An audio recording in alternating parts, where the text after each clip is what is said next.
Well, good afternoon, everyone. For those of you who did day camp, are you tired? A little? Thanks. Thanks for answering. Yep, day camp. It's over. It's nice and tiresome, but thankful that you guys are here. Um, any guesses on who our interviewee is tonight for class? Oh, a lovely lady. Does Oh, anyone thank you very much. might maybe know her name? Jonita. And her last name? Miss Jonita Thomas is here with us this evening to talk to us, to interview with us. I'm excited and thankful that she was able to come in and switch weeks. We originally were going to have someone else this week, but we switched with the person next week because of a scheduling conflict. So I appreciate you being able to roll with the punches. That's what we do a lot in youth ministry and with this youth group. So thanks for being here.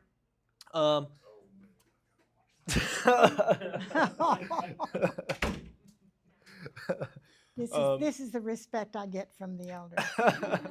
Exactly, attendance. He called me Aubrey the second week I showed up. So, yeah. A couple announcements before we get into class tonight. Sunday there is a Devo, and my memory is slipping me, so I can't remember where the Devo is hosted at. Andy and Carrie, right? Yep. Andy and Carrie. So I'll get with them about where it's going to take place. It probably will be here. I think they wanted to do something here. And I think Colin has the Devo, so that's going to be great. Next week is just a normal summer down week, so we're going to have area-wide on Monday. It's the second to last area-wide of the summer. So be there. We're going to go to Northridge and not Lawton, Shawnee, Northridge and Shawnee. And then Tuesday, we'll have Talk About It Tuesday. Obviously, next week, we'll have Wednesday class, another interviewee. And then it'll be August by next week. And you know what that means? School is going to be starting. School is going to be starting. A few of you all are going to have to leave us as the youth group summer comes to a close and you graduate into adulthood. I'm very excited for your future. But school's starting, guys. Put a smile on your face. Aren't you excited about that? Parents are, because you get to leave. August 12th, I think, is the first day of school for more. So that's just literally in about 2 weeks. I think it's maybe 2.5 weeks, something like that. So very exciting for you guys. So tonight we're going to be interviewing Jonita Thomas, and I have some questions for us to go through, for us to talk to her about a little bit about her niche and how she serves in the Lord's church. She's very unique in some of the things that she does, and I'm thankful that she's able to talk to you guys tonight. And hopefully, if we get through these questions quick enough, we can open up the floor. Yeah, you all come in. And you guys can ask her some questions. I'm sure she's got a wealth of stories for her to talk about. But before we begin on some of the questions that I have, I wanted you to introduce yourself, to tell us a little bit about who you are, where you grew up, your family, your history, all things like that. Just tell us a brief synopsis of who Miss Jonita Thomas is. Okay, well, that is my name. It's Jonita, not Juanita, Anita, or any of those other Nitas. It's Jonita. My husband's name was Joe, so I used to introduce myself as Joe Thomas and say, this is my husband, Joe Thomas, so they didn't forget that. But I grew up in Oklahoma. I was a wife. My husband is deceased. I am a mother. I have 5 grown children, all married, have their own job, their own house, their own spouse.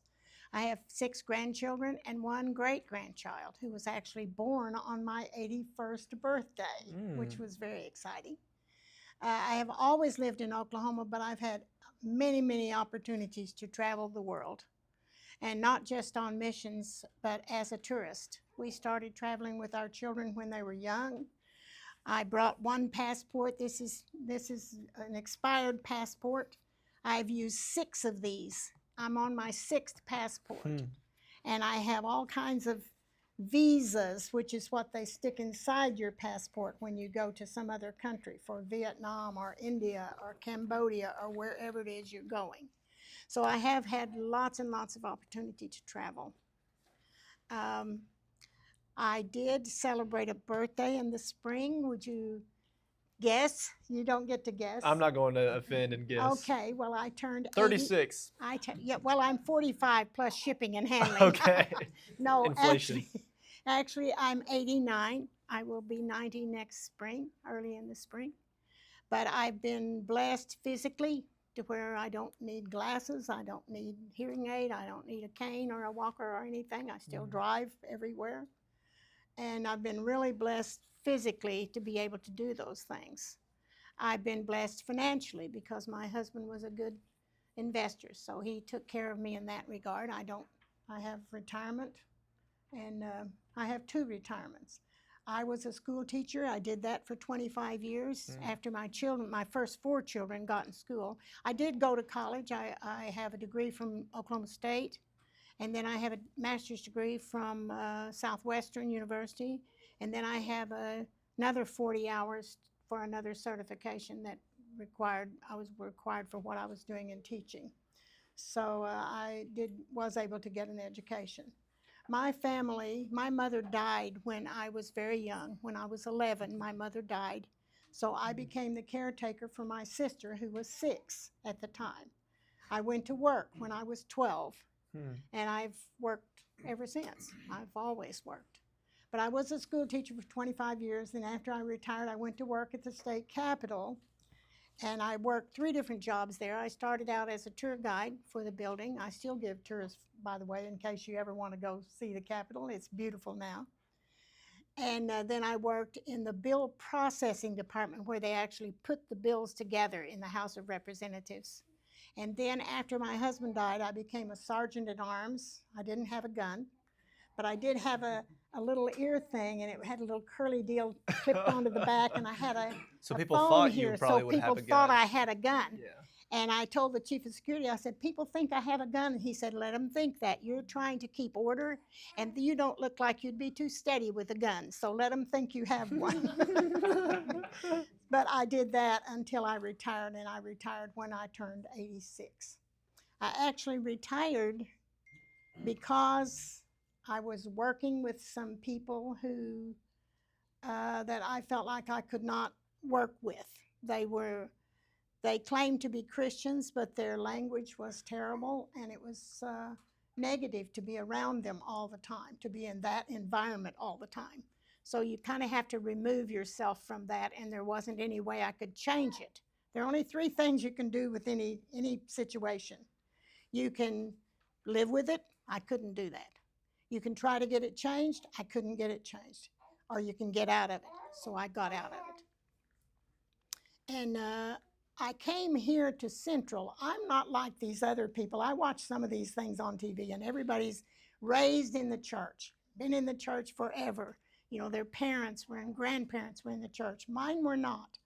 I was raised in a generation where actually my family was anti-Church of Christ, because a zealous Church of Christ preacher at one time called my father a sinner in front of a public meeting, because my father had been sprinkled as a baptism, not immersed. And this person accused him of being a sinner.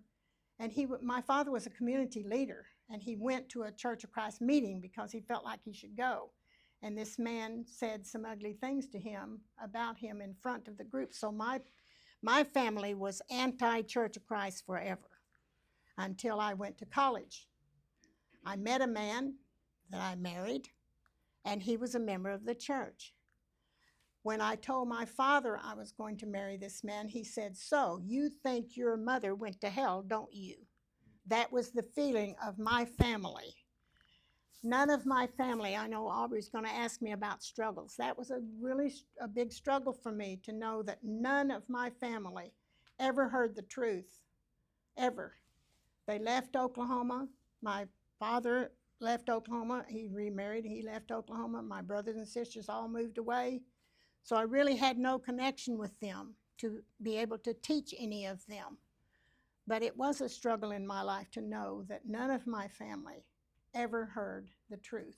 That's very difficult. You're very blessed to have families that care about you and have you here. By the way, I want to say this one little thing about this group. You know where I sit, pretty close to the front on this left side of the preacher, right side of the preacher. But I look across over there. I can't see the boys, but I see the girls over there. And when we are singing, all those girls are singing.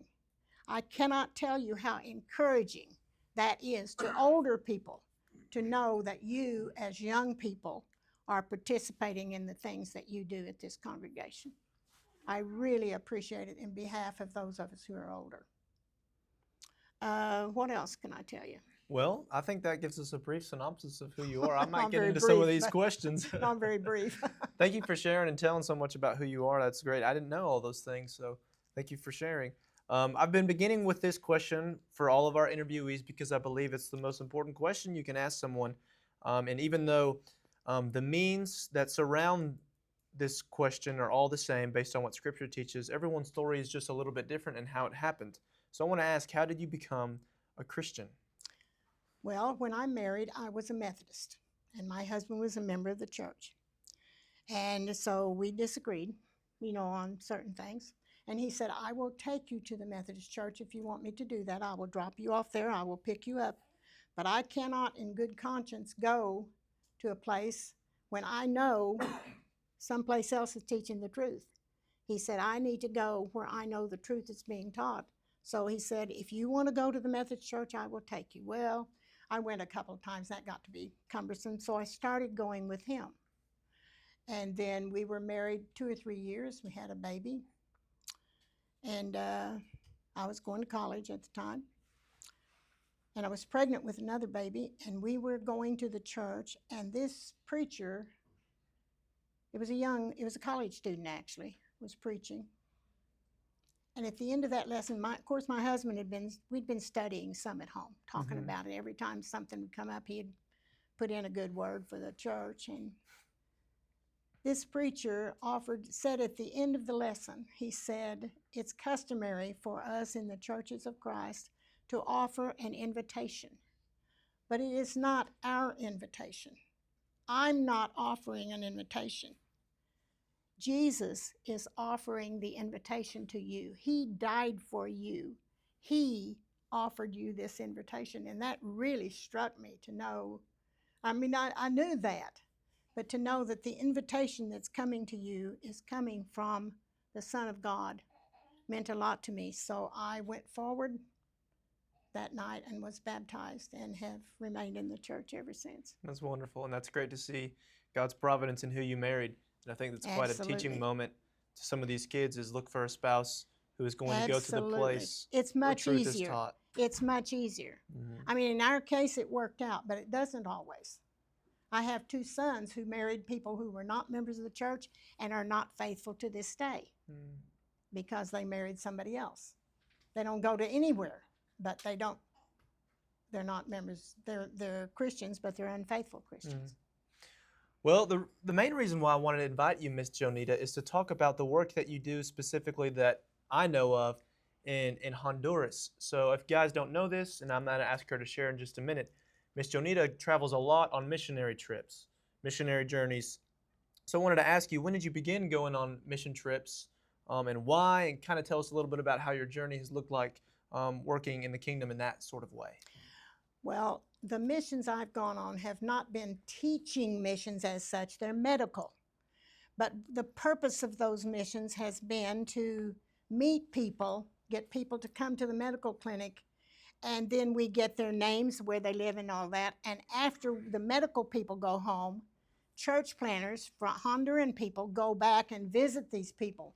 And almost from every meeting, 30 or 40 Bible studies have happened. And we always go to a village, a small village where there isn't a church.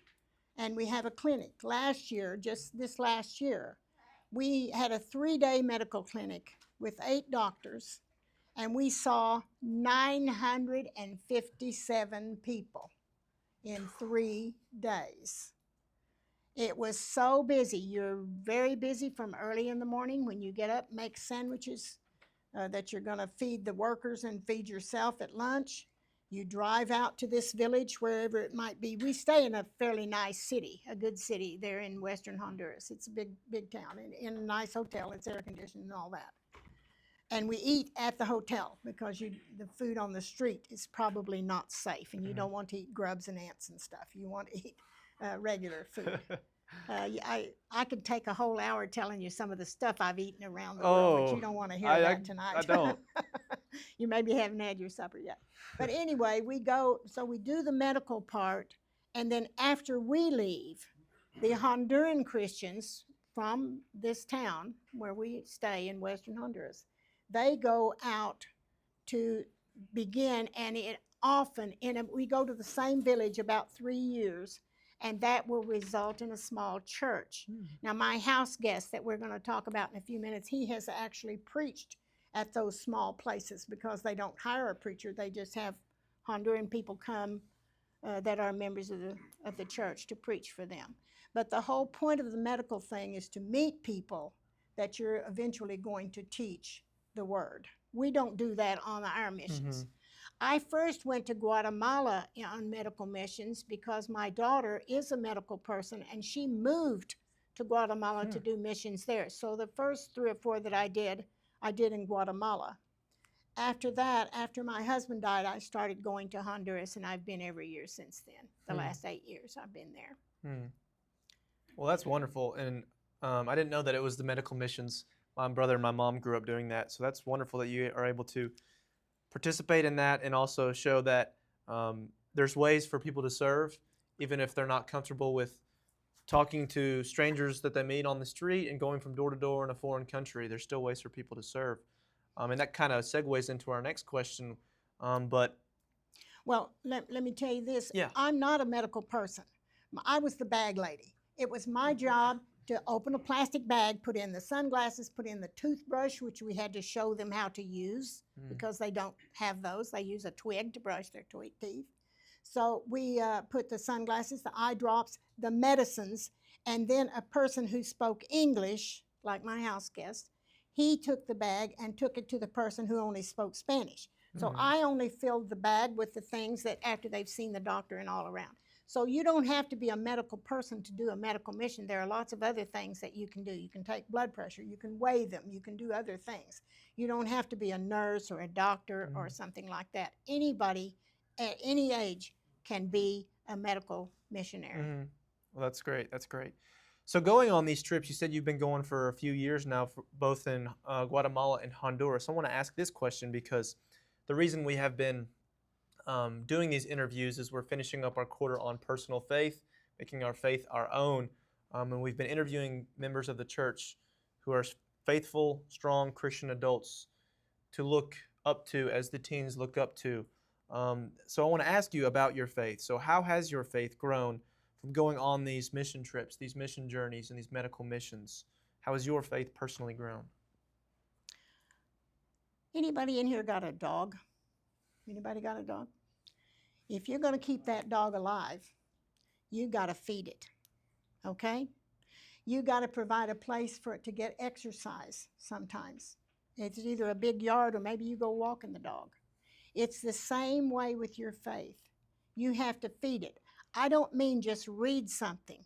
I mean, yes, of course you're doing Bible study, but you're coming to class, you're listening to the sermons. You have to exercise it. You have to go to things. You have to attend things that other young Christians are going to. Exercise your faith, and it will grow. If you feed it and you exercise it, it will grow. And I think that's what's happened to me. Once I started doing these things, it meant more to me to see that what I was doing actually made a difference in somebody's life. That will cause you to want to do more. Billy Crystal, the actor, said, success is not about fame and wealth. It's about making a difference and bringing joy to others. And I think that's what our faith does. As it grows, it brings joy to your family. It brings joy to your friends. They like to see you grow in your faith.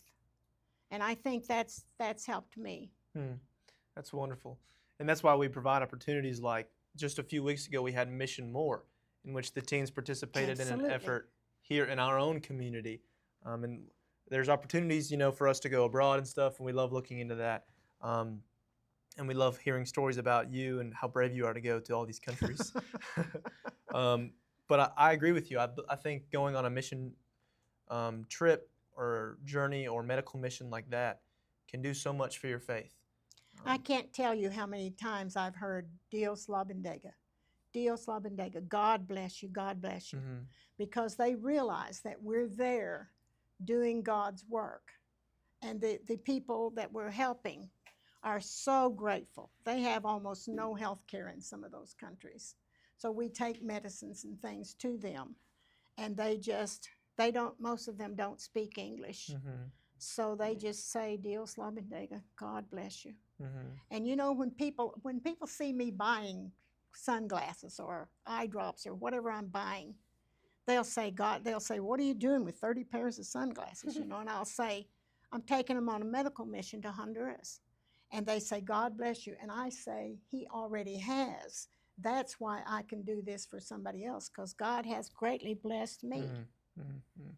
I think that's encouraging for the kids to hear, to know that as you continue down your faith journey and whatever, if you go to college or you go into the workforce or you continue to worship here at Central or go somewhere else, I want to encourage you to look for opportunities that the church offers like this, whether it's a mission more, or say we schedule a foreign mission or the men's mission that happens here. There are opportunities for you to take advantage of that can not only do things to help bless others, you know, we bless because Christ and God has blessed us, but also it can help your own faith. It's an opportunity for you to do something that's challenging, that helps you grow. That's something that we want for you guys. So we want to encourage you to look for opportunities like going on mission efforts or participating in outreach campaigns, because it's beneficial for those in the world and in the community, but also for your own faith. Here's a verse I want to leave with you that's been sort of my watchword this year. It's from Galatians chapter 6, verse 10. It says, therefore, as you have opportunity, do good to all, especially those of the household of faith, and look for those opportunities. Here's another one, 1 John 3:17, that says, whoever has this world's goods and sees his brother in need and shuts up his heart against him, how does the love of God abide in him? Mm-hmm. If you see a need and you don't do anything about it, do you really love God or not? Mm. You know, even in Deuteronomy, the 15th chapter, they were told that if they saw a person, there, of course, he's talking to the Israelites at that time. If they saw a person in need, they were to open their hand and open it wide. They were to help people in need. And let me tell you, if you look around, there are opportunities. Central is amazing with the opportunities that you have. I've worshiped all over the place, and you are very fortunate to be in this environment under these elders, these deacons that provide you things to do. You have something to do. If you want to work, you can find it in Central. Mm-hmm. That's wonderful. I love that verse from Galatians, as you see the opportunity. And I think that's encouraging for us, because not everybody gets the opportunity to go into the world abroad, but you know, being a Christian and being evangelistic and being mission-minded is not just about going to some other foreign country. It begins at home. Right. Yeah. And you know, sometimes Jeff Arvin told me one day, I kept saying, somebody's asking me if they could help me buy this or buy that, and I kept saying, no, I can do it, I can do it. And he finally said, I want to talk to you. And I said, okay. And we went out into the lobby, and he said, my mother is 93 and she can't go to Honduras. Please stop telling her no, she can't help you. And he was dead serious. Yeah. He said, she can help you buy the sunglasses. Let her do it. Mm-hmm. So we can't all do the same thing. Mm-hmm. And we don't want to all do the same thing. Nothing would get done if everybody did the same thing. So that was his advice to me, and it turned out to be, Yeah. I don't say no nearly as much anymore. That's so great. If you want to give me something, I'll take it. All right. I'll keep that in mind when I have some extra cash. Yeah. Another question I want to ask, and you kind of hinted at it earlier a little bit, was when have you struggled the most with your faith, and how did you make it through that season of life? Well, I pondered that question, and then there have been two times. Particularly, I struggled with knowing that my parents did not believe, that they died in unbelief. And that was a struggle for me to go against that, you know, to become a member of something else that they knew nothing about. That was a struggle for me, but I have to know that God, I don't have to be the judge. God will be their judge, not me. So I had to stop worrying about that and do what I knew to be the right thing. The other one, of course, is when my husband died. He died of cancer. And when he was told that he had cancer, and you're going to think this is really awful, but when he was told that he had cancer, the OU doctor said, what you have is aggressive and it's terminal. There is nothing we can do for him. And I prayed to God that I didn't pray that he'd get well. I prayed to God that he wouldn't suffer. And he went home, and 3 weeks later he was gone. But in those 3 weeks, he was able to talk to all of his children, one at a time, to their spouses, one at a time, to each of his grandchildren, and to 3 men that he wanted to talk to. But I feel in my heart that my husband had finished the race, fought the faith, kept the faith, and that he was ready to go. That he was a good Christian man all those years. He served as an elder in several places where we lived throughout Oklahoma. And when we had his funeral, all 5 of his children stood up and talked about their father. My youngest daughter said that she could, I'll never forget this, she said she could trust a heavenly father because she had an earthly father who taught her to trust. And, the success was in knowing that your children knew that you were a Christian and that, they knew they had an example. And the people that came to his funeral, several of them stood up and spoke. They came from long distances sometimes, but they wanted to say something about him and what his influence had been. And there's a verse in Philippians, I think it's chapter 1, verse 12, and I don't want to compare myself to the Apostle Paul, but he said that the things that had happened to him had fallen out for the good. And to be honest, my husband's death caused me to be able to talk to several people who asked me about him. Especially after the funeral, people asked me about his life because of what they had heard about him and what they knew about him as a person. So because he died, I've been able to talk to people that never would have asked me such questions beforehand. So you just never know how it's going to work out. But I know in my heart that he was a good Christian man, but that's a struggle. I'd never, ever been alone. I was born into a family that already had some kids. I was number 3. I went to college, had a roommate. I got married, had a roommate for 63 years. So I never had been alone, ever. And to be alone when he died was hard. The church, moving here, I moved here about 3 years after he died. And moving here to Central has made a huge difference in my life because of the activities that you can be involved in here, the things that you can, through the Christian friends you have here in this place. So those have been my struggles. And to be honest, look at Joshua in the first chapter where it says, be of good courage. God is with you. He will always be with you. So you really aren't alone. It feels alone at first, but you're really not. And also in Joshua, in the 21st chapter, I believe it is, it said, everything that God promised, he did. He didn't mess up on a single thing that he said he would do for you. And I take heart in that, to know that if I ask God to help me, he's going to. Well, thank you for sharing that. I appreciate that. And hopefully that's encouraging to the teens to always keep in the back of your mind, as you mentioned with your husband passing, how the church was there for you, and to always pursue God's people, because they can be such an encouragement to you. They can be such powerful shoulders to lean on and point you to God, who's the best shoulder to lean on. And also about making sure that your thinking is appropriate, especially with your parents. That helped you get through, was realizing I'm just going to let God handle it. That's his business, and that can be helpful in many, many aspects of life when you struggle, is just to let God handle what God can handle, to lay your burdens down. I've got one other little thing I want to share. Mm-hmm. In 1 Peter 3:15, it says to always be ready. You never know. You are going to be asked about your faith at some point in time. Be ready. You don't have to know everything, but you have to be able to explain why you feel like you do. And if you can't, you need to work on that.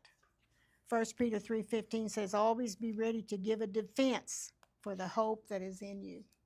Here's another one. 1 John 5:14 through 15 says, now this is the confidence that we have in him, that if we ask anything according to his will, he hears us.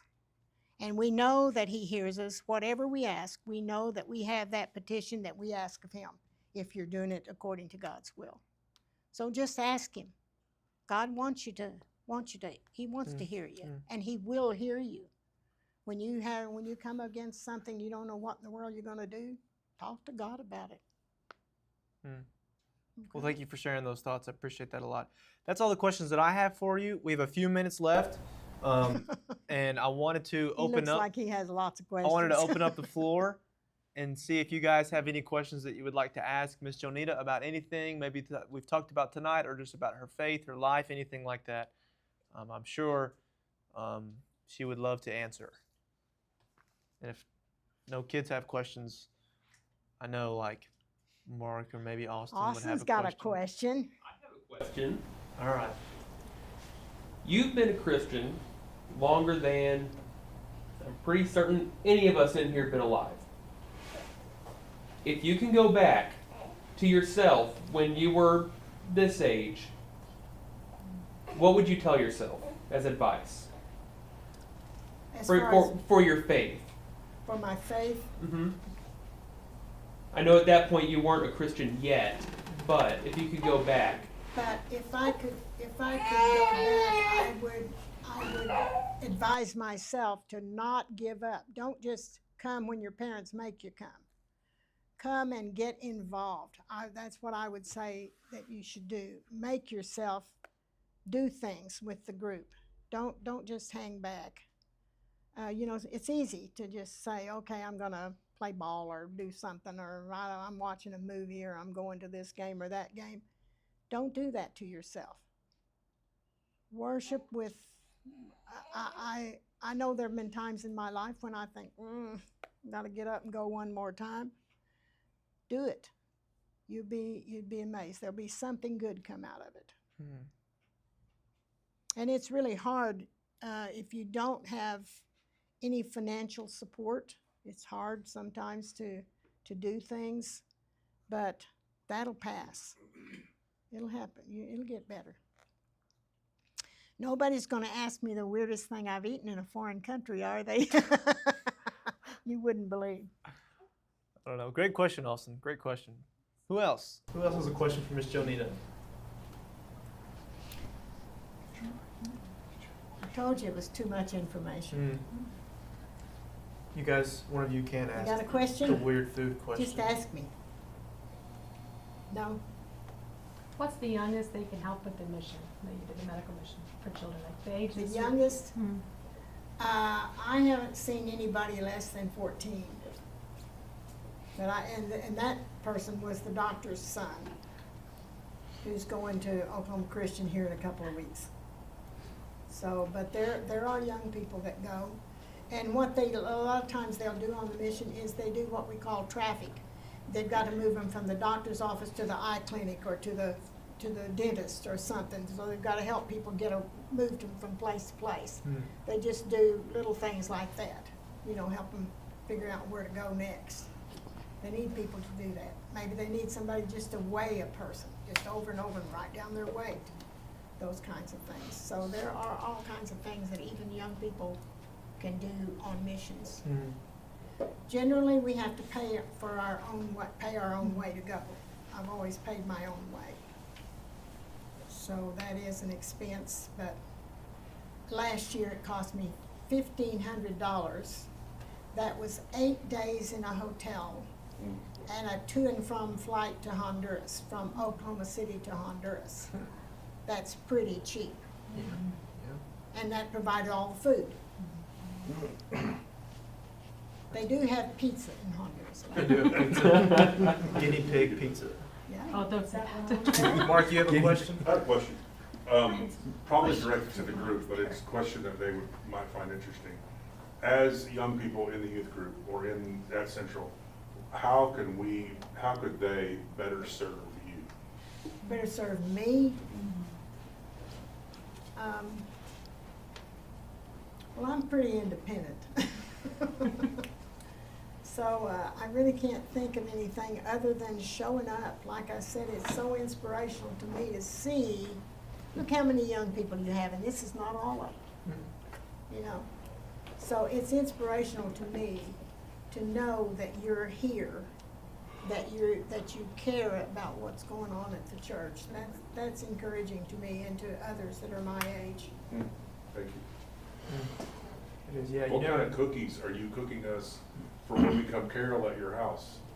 What kind would you like? I have Peanut all butter. all of the I above. have, All of them. we have 18 different cookies now. One of each. Okay, okay. Taste test. Yep. Actually, my daughter is the baker, so it's safe to eat them. All right.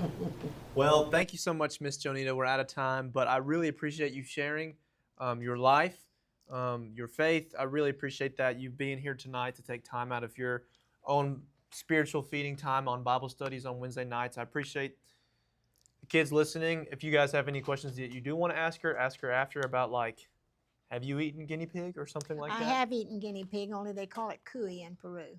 Oh, Yeah. just the noise, the noise of that word. Hey, the only one I ever had trouble with was the tarantulas in Cambodia. Oh, The legs I could eat, but that middle was too squishy. yep. Yeah, All right. a little squishy. Well, guys, let's go to Devo. Don't be late, but tell Miss Jonita thank you. Be sure to go You're talk to welcome. her. Thank you so much. That was wonderful.